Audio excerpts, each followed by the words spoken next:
আসসালামু আলাইকুম ভিউয়ার্স, কী অবস্থা সবার? আশা করি ভালো আছেন। আজকে আপনাদেরকে দেখাতে চাচ্ছি অ্যানাউন্সমেন্ট ছাড়া একটি কল কীভাবে রেকর্ড করবেন।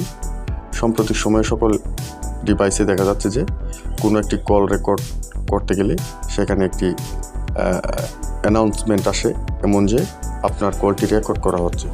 সেটা বিভিন্ন সময়ে একটা সমস্যার সৃষ্টি করে।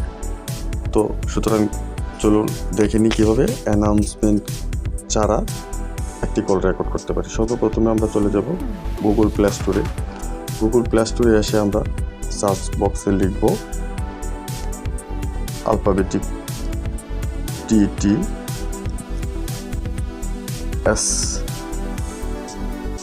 TTS লিখলেই সবার উপরে দেখেন TTS LEXX apps for Android একটা অ্যাপস আসছে। সেটাকে আপনি ক্লিক দেন। এই অ্যাপসটাকে শুধু ডাউনলোড করবেন। আমার আগে থেকেই ডাউনলোড করা ছিল, সুতরাং আমি আর ডাউনলোড করলাম না। এখন আপনারা এই অ্যাপসটি ওপেন করেন। অ্যাপসটির ভিতরে ঢুকলে প্রিপেয়ার্ড ইঞ্জিন নামে একটি অপশান দেখা যাচ্ছে, সেখানে আপনি ক্লিক করেন।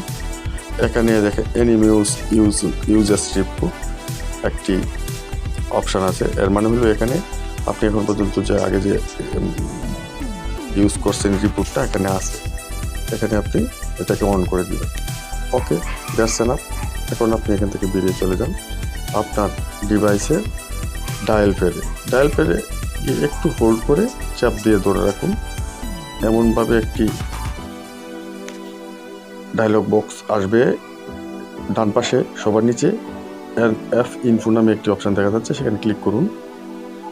এখানে আপনি স্টোরেজ অ্যান্ড চেজ একটি অপশান দেখতে পাচ্ছেন, সেখানে ক্লিক দেন এবং এখানে ক্লিয়ার স্টোরেজ এবং ক্লিয়ার চেজ নামে দুটি অপশান আছে। দোকানে ক্লিক দিয়ে এখানে আপনি এটাকে ক্লিয়ার করে পেলেন পিছনের ডাটাগুলোকে, অর্থাৎ হলো আপনার ডায়াল প্যাডের নাম্বারগুলো চলে যাবে। দুর্ভাগ্যবশত সতর্ক থাকবেন।